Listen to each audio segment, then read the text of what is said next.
तो current affairs के अगले अंक के अंतर्गत आप सभी को करंट अफेयर्स से जुड़ी हुई कुछ महत्वपूर्ण टॉपिक आप लोग मेरे साथ पढ़ने जा रहे हैं।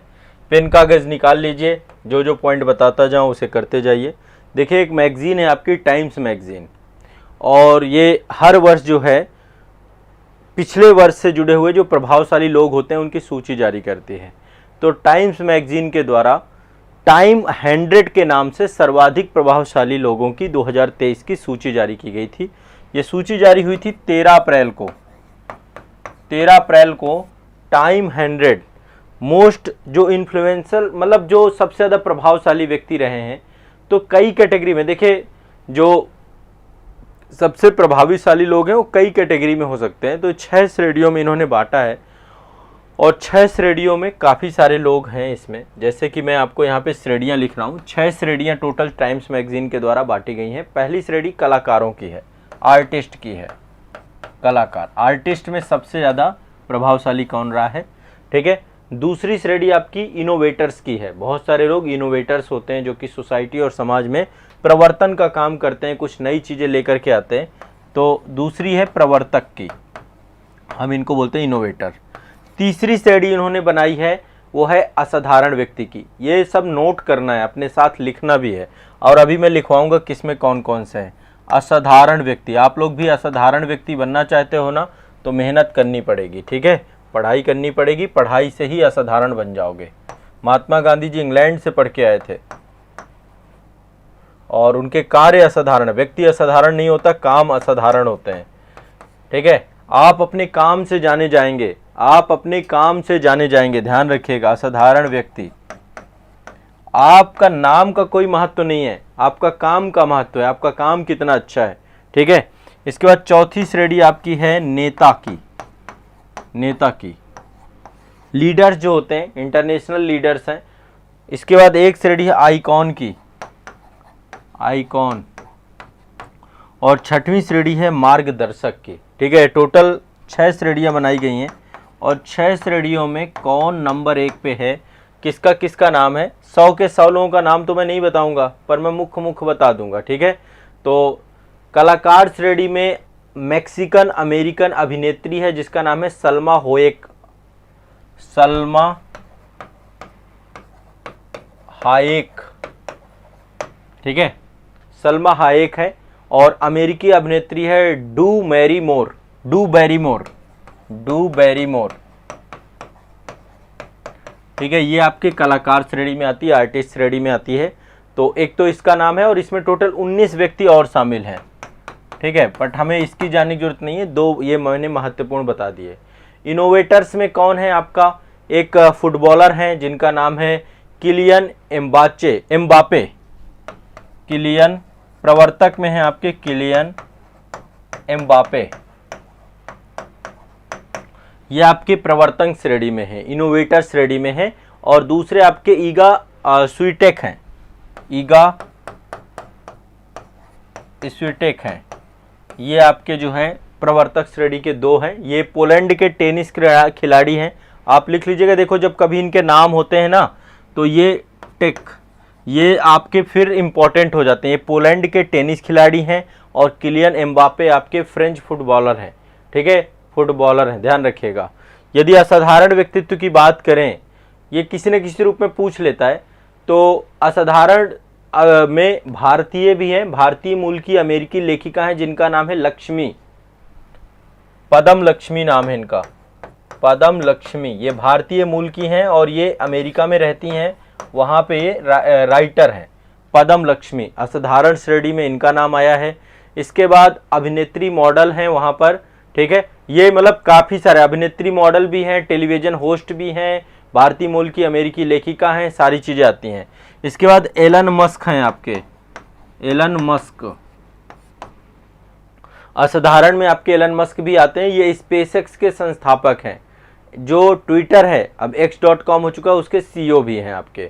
इसके बाद लियोनल मेसी का नाम आप सभी जानते हैं, इस बार अर्जेंटीना को इन्होंने जिताया है, लियोनल मेसी, इनका भी नाम है इसमें असाधारण व्यक्तित्व की श्रेणी में। तो एलन मस्क हो गया आपका, पदम लक्ष्मी, ठीक है, और लियोनल मेसी, ये भी ध्यान रखिएगा। इसके बाद आपका लीडर्स की जो श्रेणी है, इसमें टोटल 20 लोग इसमें हैं। इसमें यूक्रेन के राष्ट्रपति की पत्नी है जो व्लादिमीर जेलेंस्की है, जेलेंस्की की पत्नी है ओलेना जेलेंस्का, ओलेना जेलेंस्का, इनको सम्मिलित किया गया। इससे पहले जेलेंस्की को भी सम्मिलित किया जा चुका है लिस्ट में। तो यूक्रेन के राष्ट्रपति की पत्नी ओलेना जेलेंस्का, इनको शामिल किया गया है आपका। और जो बाइडन है, इसमें नेता में आपके हैं जो बाइडन,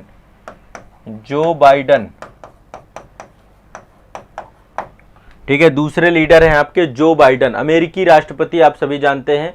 इसके बाद आपके बोला अहमद तिनुबू हैं, इसमें बोला अहमद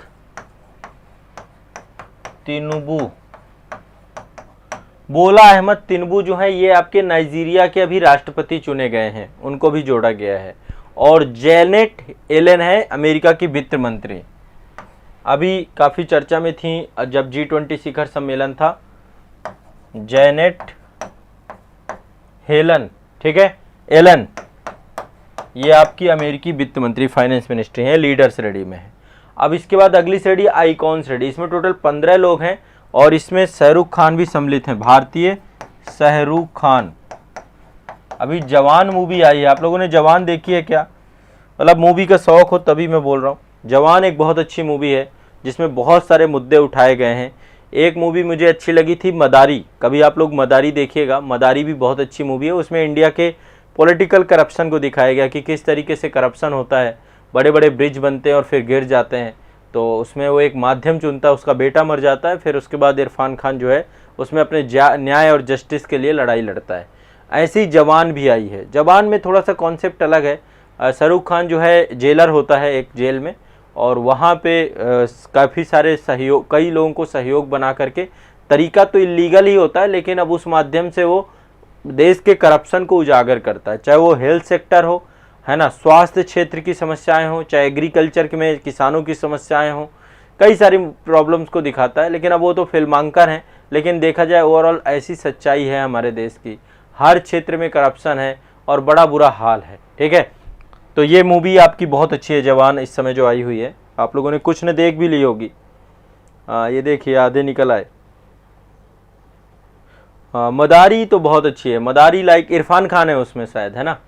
अब आपको लगता होगा, मैं देखो जो इम्पोर्टेंट मूवी होती है ना, मेरी लिस्ट में बहुत सारी मूवियाँ हैं जो मुझे बहुत अच्छी लगती हैं। और मैंने कल आपको बोली थी महात्मा गांधी के ऊपर एक मूवी बोली थी कि महात्मा गांधी मूवी एक बनी हुई है। चूँकि 2 अक्टूबर था तो मैंने आपको बोला था कि वो मूवी देखिएगा।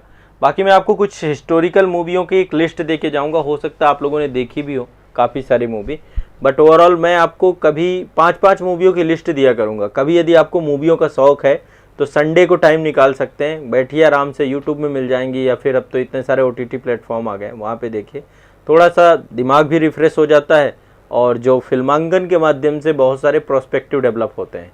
बस ये है कि कभी भी कोई भी चीज़ देखना है ना तो परसेप्शन के साथ नहीं देखना है। आप एक चीज़ ध्यान रखिए, मैं आपको एक बात बता रहा हूँ, आपके अंदर पूर्वाग्रह नहीं होना चाहिए किसी चीज़ को लेकर के। ठीक है, बिना पूर्वाग्रह के आपको चीज़ों को देखना चाहिए, पूर्वाग्रह रहित होकर के। तो इससे क्या होगा, आप चीज़ों के साथ न्याय ज़्यादा अच्छा कर पाओगे, जस्टिस ज़्यादा अच्छा कर पाओगे।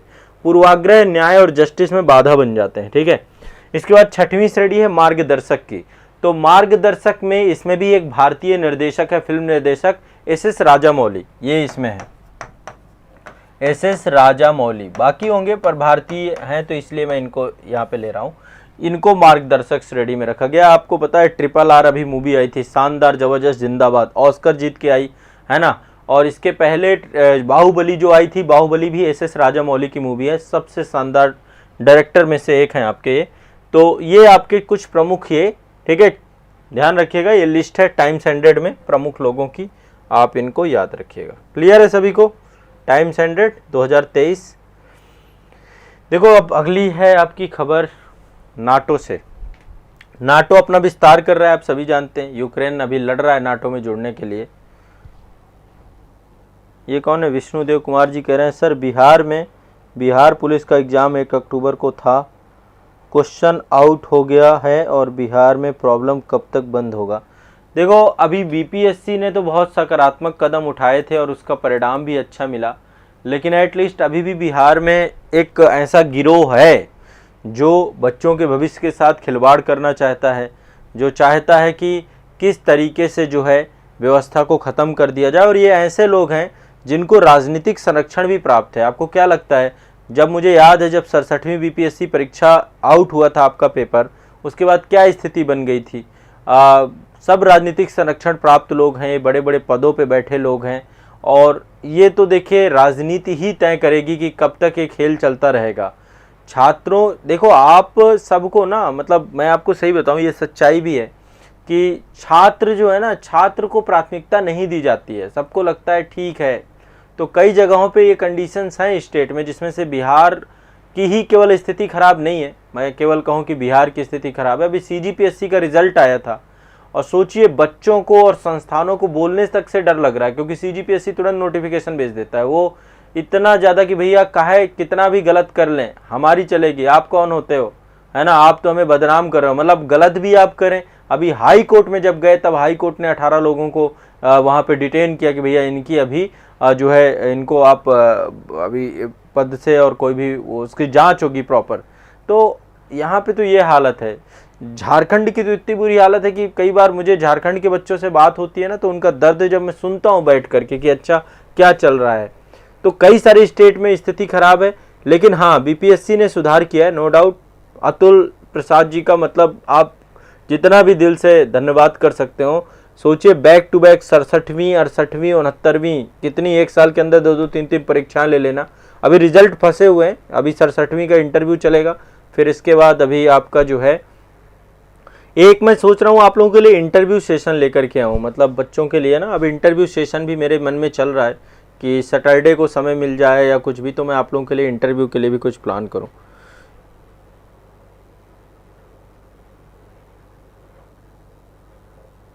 देखो अभी उत्तर प्रदेश की स्थिति तो तब भी ठीक है, मतलब ऐसा नहीं है। यूपी में लीक वाला मामला थोड़ा सुधार हुआ है जब से मौजूदा गवर्नमेंट है।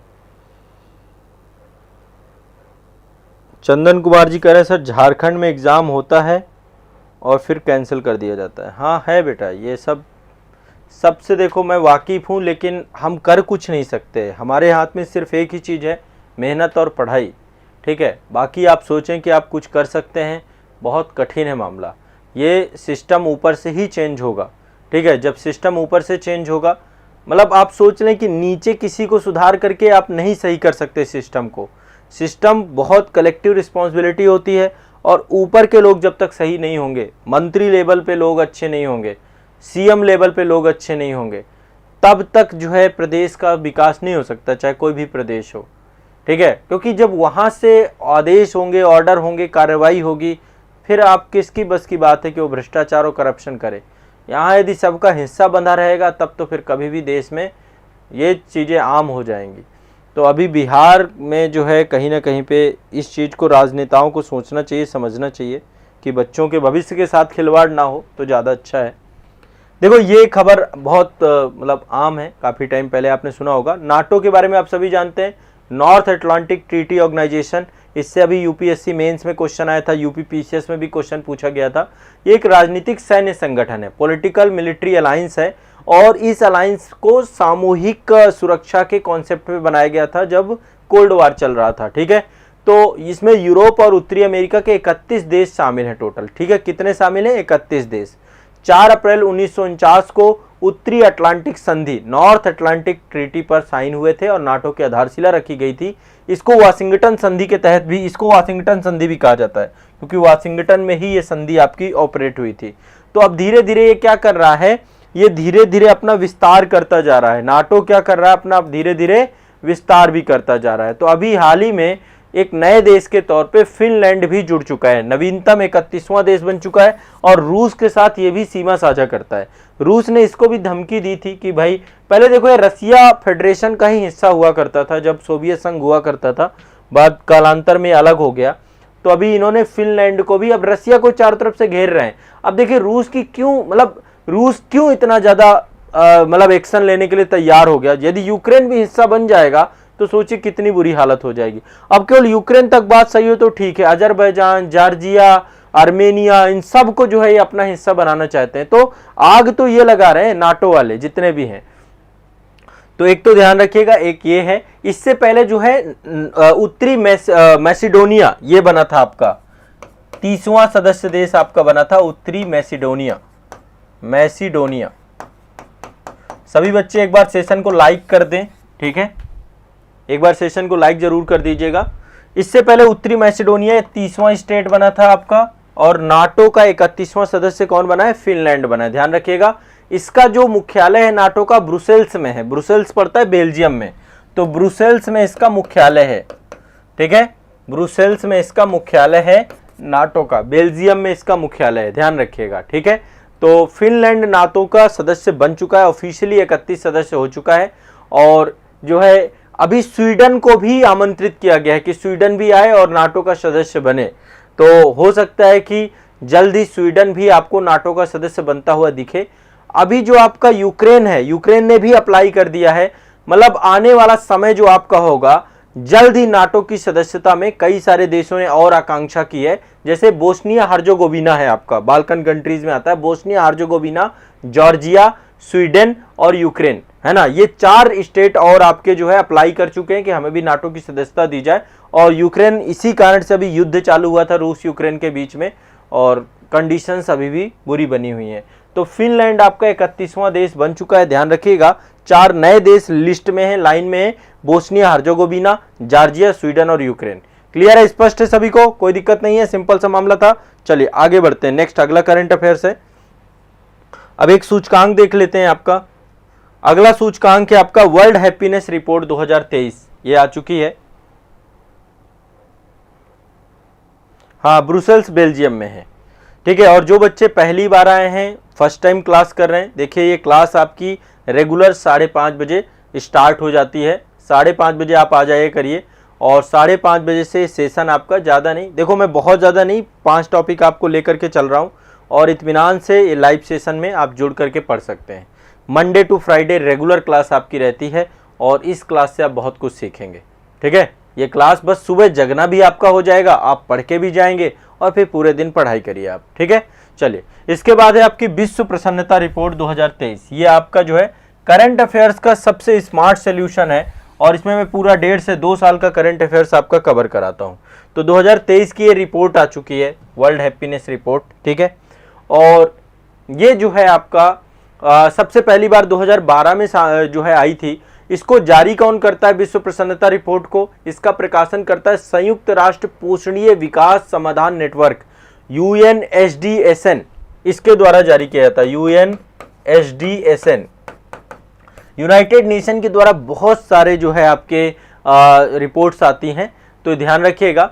और जो है डेटा इसको देता है गैपल वर्ल्ड पोल, गैपल वर्ल्ड पोल, वहां से डेटा लिया जाता है, और उस पोल के हिसाब से जो है आपका जो है संयुक्त राष्ट्र का पोषणीय विकास समाधान नेटवर्क जो है उसके द्वारा ये रिपोर्ट जारी की जाती है, ठीक है।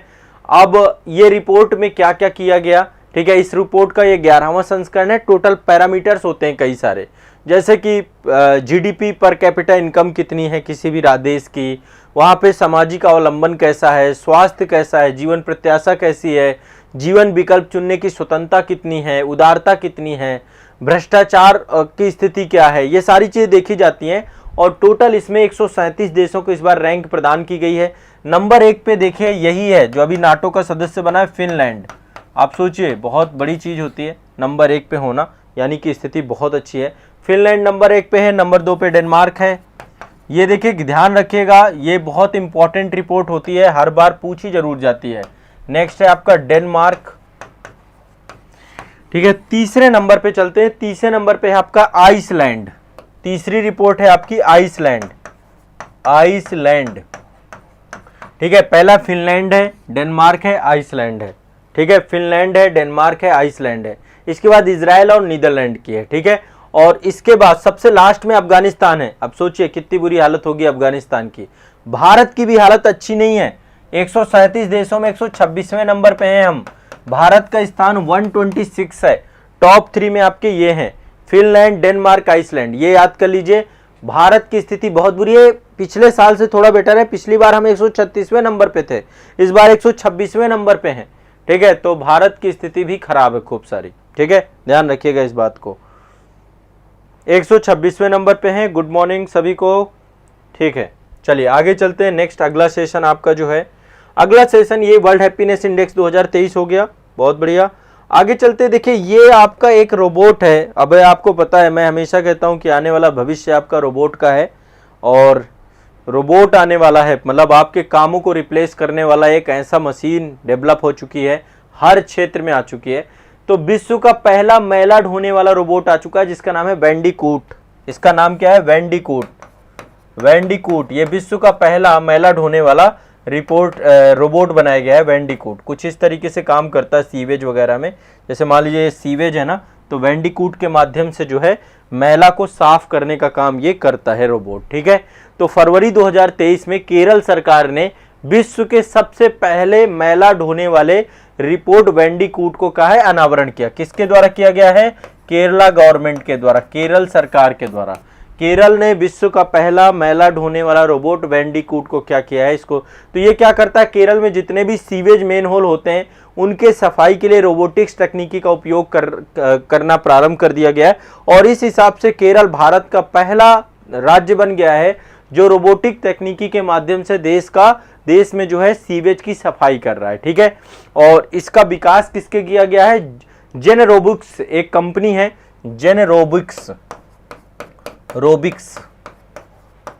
इस कंपनी के द्वारा जो है इसका विकास किया गया है। ठीक है, जेनरोबिक्स के माध्यम से इसका विकास किया गया है। इसको जो है आपका इनोवेशंस प्राइवेट लिमिटेड केरल के द्वारा, जेनरोबिक्स इनोवेशन प्राइवेट लिमिटेड केरल सरकार के द्वारा ये बनाया गया है। केरल सरकार आप समझिए लगभग अभी 17 से ज़्यादा जो है यहाँ पर मतलब आप ध्यान रखिएगा, ये रोबोट अब धीरे धीरे अन्य स्टेट में भी लगाया जाएगा। और आपको पता है कि वेंडिकूट जो संयुक्त राष्ट्र के 17 सतत विकास लक्ष्य हैं उनमें से जो है काफ़ी सारे विकास लक्ष्यों को पूरा करता है। जैसे कि एक तो स्वच्छ और स्वच्छता को लेकर लक्ष्य 6 है आपका, स्वच्छता एवं साफ पानी। अच्छा, आपको लगता होगा भारत सरकार के द्वारा स्वच्छ भारत मिशन प्रारंभ किया गया है, बिल्कुल किया गया, लेकिन आप देखिए सतत विकास लक्ष्य का लक्ष्य नंबर 6 भी आपका स्वच्छता और साफ पानी से जुड़ा हुआ है। इससे क्या होगा? अच्छा स्वास्थ्य और खुशहाली मिलेगी। ये भी आपका जो है लक्ष्य नंबर 3 है आपका। गुणवत्ता युक्त शिक्षा मिलेगी, स्वच्छता और साफ पानी मिलेगा, उत्कृष्ट कार्य और आर्थिक समृद्धि होगी, उद्योग नवाचार और आधारभूत ढांचे में बेहतरी होगी, असमानता में कमी होगी, संवहनीय शहर बनेंगे। ठीक है, संवहनीय उपभोग, उत्पादन, शांति, न्याय और बहुत सारी चीजें। तो कई सारे सतत विकास लक्ष्यों की प्राप्ति भी आपका वेंडिकूट करता है। अब देखिए, मैंने आपको पिछले सेशन में बताया था कि मैं आपको कई सारे युद्धाभ्यास बताऊंगा, तो अब आज फिर युद्धाभ्यास को जानने का नंबर आ चुका है। कल मैंने कई सारे युद्धाभ्यास बताए थे, आज भी कुछ नए युद्धाभ्यास देखेंगे। देखिए, पहला युद्धाभ्यास है आपका, ये नौसेना का युद्धाभ्यास है, समुद्री अभ्यास है। इसका नाम है कटलैस एक्सप्रेस। कटलैस एक्सप्रेस, आपने कई सारे नाम सुने भी नहीं होंगे, ठीक है, पर ये युद्धाभ्यास हो रहे हैं रेगुलर। कटलैस एक्सप्रेस होता है, ये समुद्री युद्धाभ्यास है, और ये जो है आपका खाड़ी देशों में जो है एक तरीके से अभ्यास किया जाता है, अंतरराष्ट्रीय समुद्री अभ्यास है ये। कई सारे देश मिल करके इस अभ्यास को करते हैं। ठीक है, ध्यान रखिएगा, कई सारे देश करते हैं जो आसपास के भारत के पड़ोसी देश हैं। तो बहुपक्षीय अभ्यास है, इसमें भारत सरकार के साथ जो है भारत सरकार जो है इसको लीड करती है, और आसपास के जो समुद्री देश हैं हमारे उनके साथ ये कटलैस एक्सप्रेस आपका होता है। दूसरा अगला है आपका, अगला ये आपका थल सेना का अभ्यास है। इसका नाम है फ्रिजेक्स। फ्रिजेक्स, फ्रिजेक्स आपका किसके साथ होता है? फ्रिजेक्स आपका भारत और फ्रांस के बीच का एक सैन्य अभ्यास है। यह आपका होता है भारत की थल सेना और फ्रांस की थल सेना, इन दोनों के बीच में फ्रिजेक्स होता है। हर साल फ्रिजेक्स का आयोजन किया जाता है। भारत और फ्रांस की आर्मी आपस में जो है अभ्यास, सैन्य अभ्यास करती है। ठीक है, इसके बाद एक आपका भारत उज्बेकिस्तान का है, जिसको हम बोलते हैं डस्टलिक। डस्टलिक अभ्यास, डस्टलिक आपका भारत और उज्बेकिस्तान के साथ होता है। ध्यान रखिएगा, सैन्य अभ्यास डस्टलिक, लिख लीजिए सभी लोग, सैन्य अभ्यास डस्टलिक, भारत और उज्बेकिस्तान। और इसके बाद अगला जो है आपका वो है धर्म गर्जियन। धर्म गर्जियन, धर्म गर्जियन जो होता है भारत और जापान के साथ होता है। भारत और जापान, जापान और भारत के बीच में है धर्म गर्जियन सैन्य अभ्यास। ठीक है। धर्म गर्जन किसके साथ होता है? भारत और जापान के साथ, ध्यान रखना है। तो धर्म गर्जन भारत जापान, ठीक है। इसके बाद ये आपका जो है डस्टलिक है आपका भारत उज्बेकिस्तान, ठीक है। इसके बाद ये फ्रिंजेक्स है, फ्रिंजेक्स फ्रांस के साथ होता है। और इसके बाद जो है कटलैस एक्सप्रेस आपका समुद्री सैन्य अभ्यास है, बहुपक्षीय है और भारत और उसके पड़ोसी देशों के साथ ये सैन्य अभ्यास होता है, ठीक है। और इसके बाद ये मैंने आपको बताया कि केरल सरकार के द्वारा बैंडिकूट को अनावरण किया गया है और बैंडिकूट विश्व का पहला मेला ढोने वाला जो है आपका रोबोट बन चुका है। तो बैंडिकूट आपका है। इसके बाद वर्ल्ड हैप्पीनेस इंडेक्स में भारत का 126वां स्थान है। नंबर 1 पे फिनलैंड, फिर डेनमार्क, फिर आइसलैंड है आपका। इसके बाद अगला जो हमने पढ़ा वो है ये फिनलैंड नाटो का 31वां देश बन चुका है। उत्तरी मैसिडोनिया 30वां बना था। टाइम्स मैगजीन में मैंने लिस्ट पूरी आपकी बताई है। तो ये जो है आपका करंट अफेयर्स के आज के टॉपिक थे, आप इनको याद कर लो, रट लो सभी लोग। हाँ, इतने सारे रट लीजिए। देखो धीरे धीरे करेंगे तो सारा कुछ कर डालेंगे, कुछ भी नहीं छोड़ेंगे हम लोग, ठीक है। बस मेरी साथ बने रहिए, जितना आपको बताता जाऊं उसे करते जाइए। भरोसा करिए कि आप लोग करंट अफेयर्स में क्वेश्चंस गलत करके नहीं आएंगे। प्री और मेंस सभी को लेकर के करंट अफेयर्स में जितना मैं करवा रहा हूं आपको बहुत कारगर रहेगा, ठीक है।